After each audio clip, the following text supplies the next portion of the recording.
हिंदू मुसलमान के नजरिए से, अरे तो मुस्लिम मुल्क है। हाँ करिए ना, करिए समझाइए। बोलने की हमें इजाजत होगी तो हाँ हाँ। जॉर्ज बुश को जो मनमोहन सिंह बोले थे कि हम कहीं कहाँ प्यार करते हैं आपको, वो जॉर्ज बुश कौन था? इराक में 10 लाख मुस्लिमों का हत्यारा कातिल। समझा देंगे जरा ये क्या ये रणनीति की?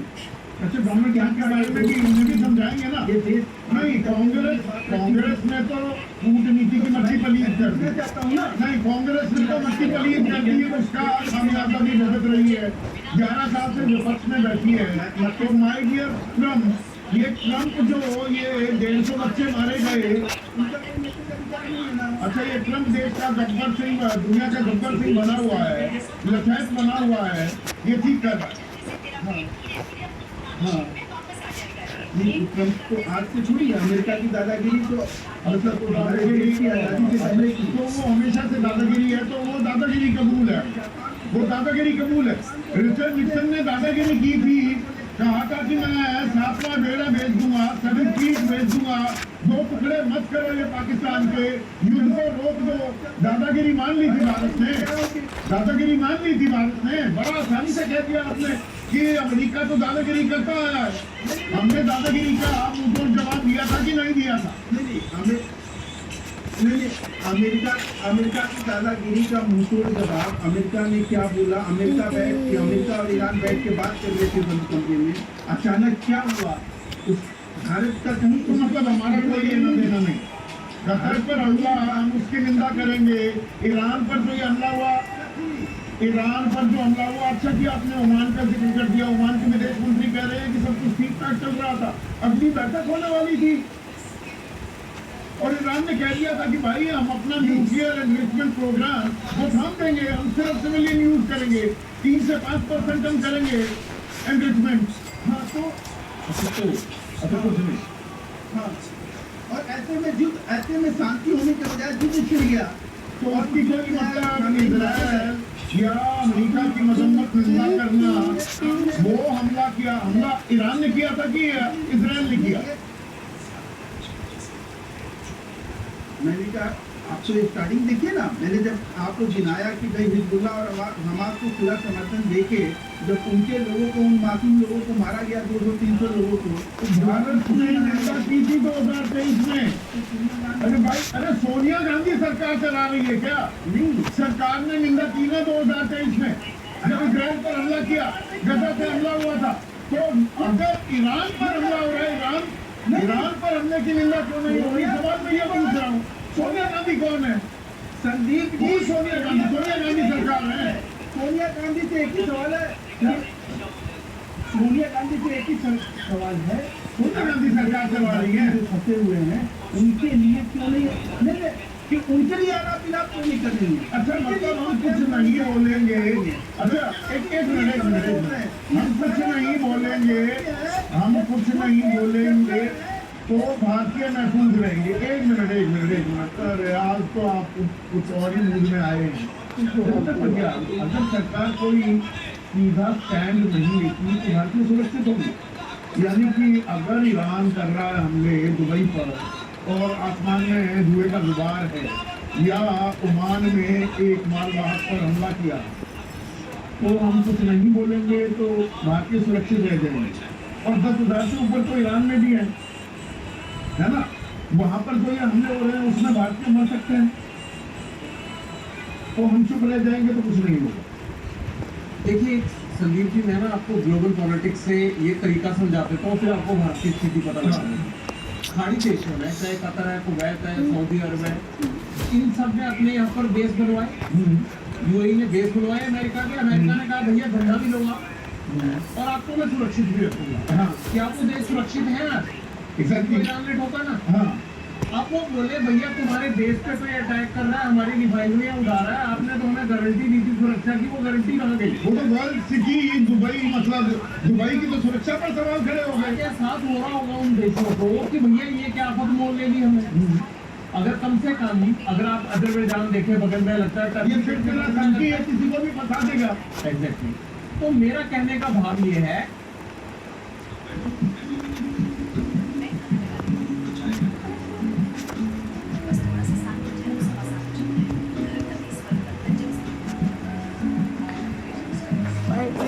North Indian Alliance.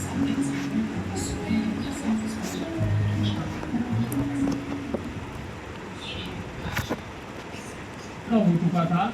आपने एक विचारधारा को मारने की कोशिश की। विचारधारा कभी नहीं मरती, इंसान मरता है।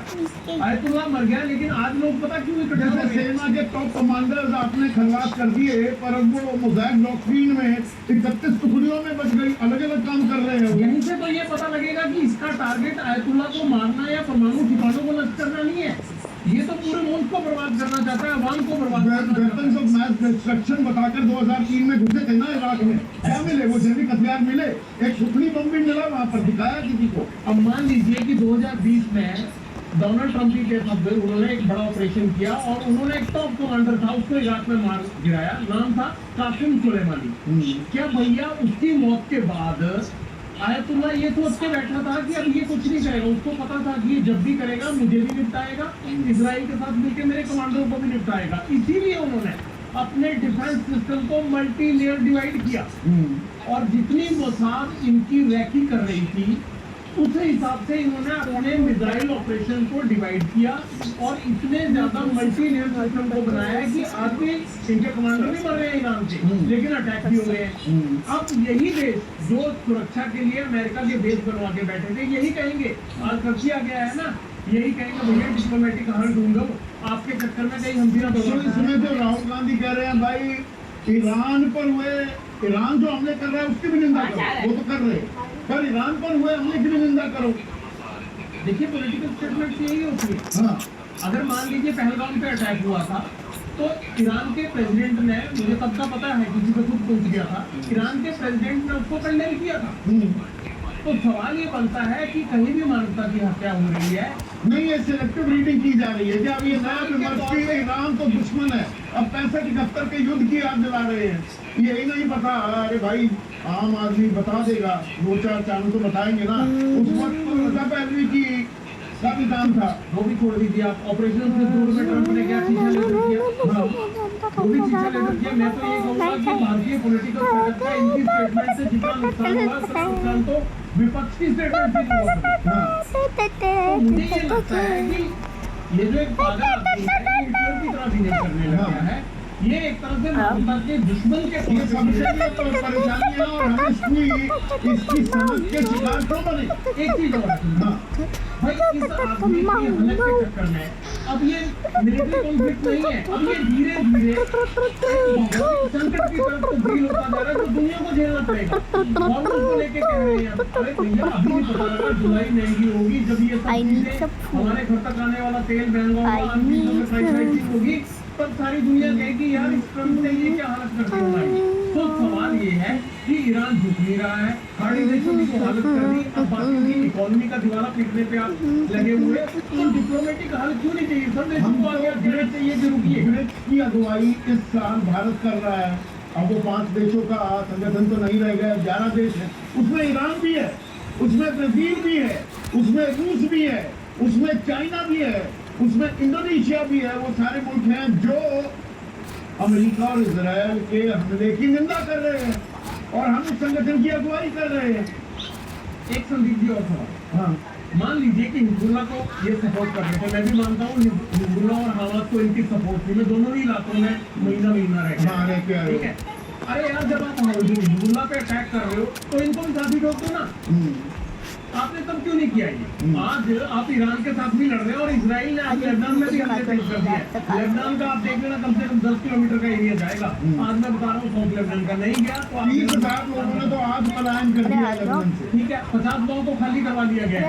अगर आप ईरान के साथ साथ हिजबुल्लाह को ठोक रहे हो तो जब हिजबुल्लाह को ठोक रहे थे तब नहीं का आरोप आप लगाते हैं, जिन पर आप उनको पैम्पर करने का आरोप लगाते हैं, उनसे भी कभी लड़ लेते, क्योंकि तब आपको पता लगा, आपने 10-12 दिन करके देख लिया, तब ये लगा कि नहीं ईरान अकेले इजराइल से नहीं निपटेगा बॉस, ये तो खतरनाक मोड में जा चुका है, ये बाकियों को भी तो करना सागर, अब हम संयम बरतने की सलाह देंगे। हम चरणबद्ध तरीके से अपने रिस्पॉन्सेस क्यों नहीं देंगे, या एक बार में ही सारे पत्ते हम क्यों खोलें? भाई हमारे 1 करोड़ लोग फंसे हुए हैं, इस बात को डिनाई कर सकते हैं क्या? रणदीप जी, आपको और आपके दर्शकों को होली की अग्रिम शुभकामनाएं।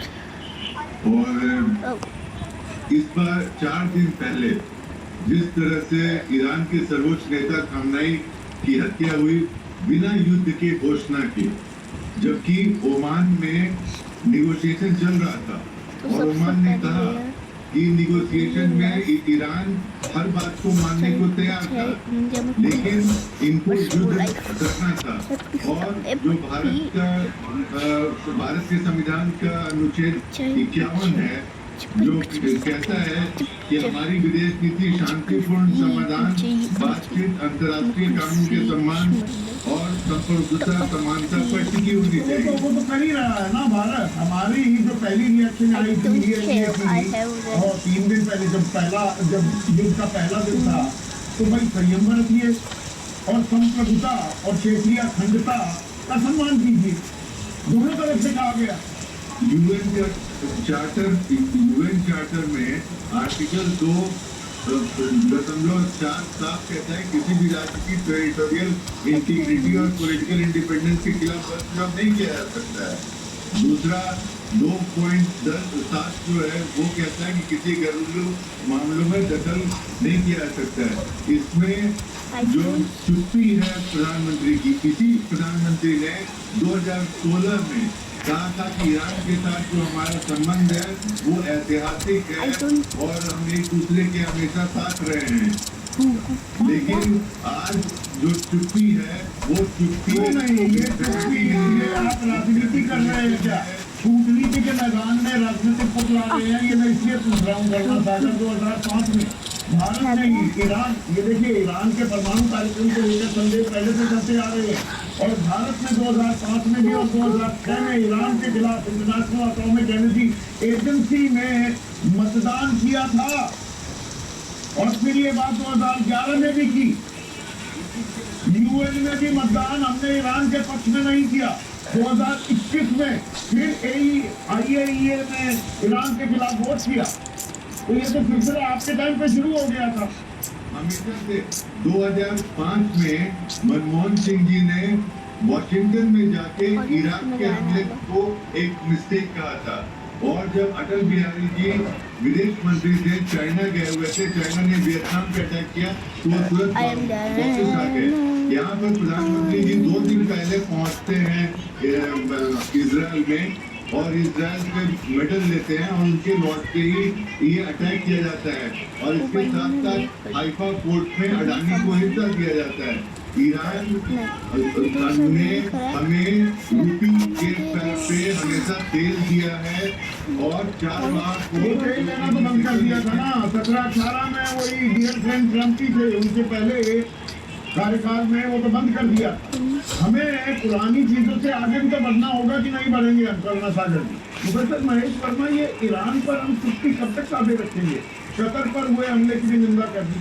भाई कतर से हमले की निंदा करें, ईरान पर जो हो रहा है, बच्चे मर गए 150, छोटी मोटी बात तो नहीं है। हत्या कर दी गई सर्वोच्च नेता की, तो इसकी भी मजम्मत निंदा होनी चाहिए कि नहीं?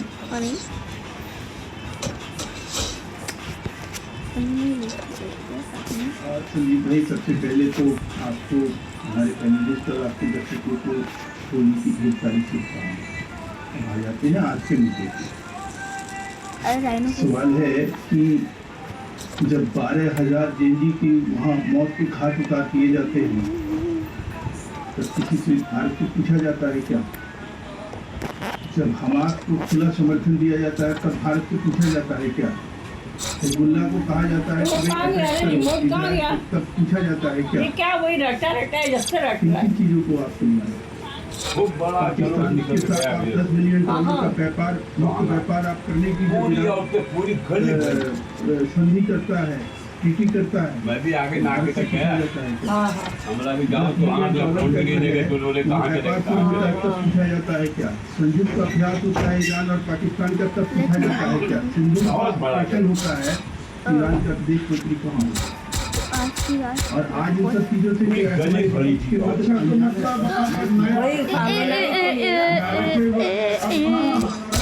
पर आई इतना ही बवाल और सवाल और आप फिलहाल पढ़ना शुरू हो गया है बताइए ओके क्यों नहीं बोल रहा बताइए मैंने क्यों नहीं बोल रहा बताइए वो क्यों नहीं बोल रहा है सवाल यहाँ है और इजराइल से बात कर तुम्हें क्या करोगे और तुम्हें मारते भी थे और के भी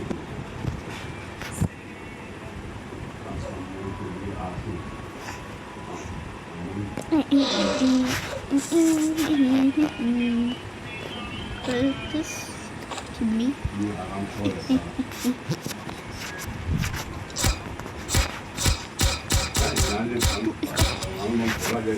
Oh no. Let me.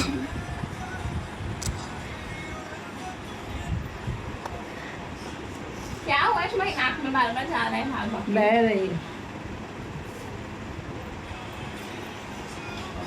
के लिए आपको ये हमको कभी थोड़ा आराम नहीं मेरे लिए स्टॉक से कमिटमेंट है 50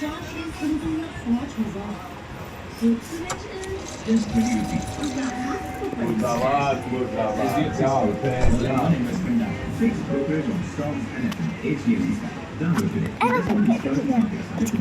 We all need documents taken for investors. बस बात करेंगे किसको चुनें।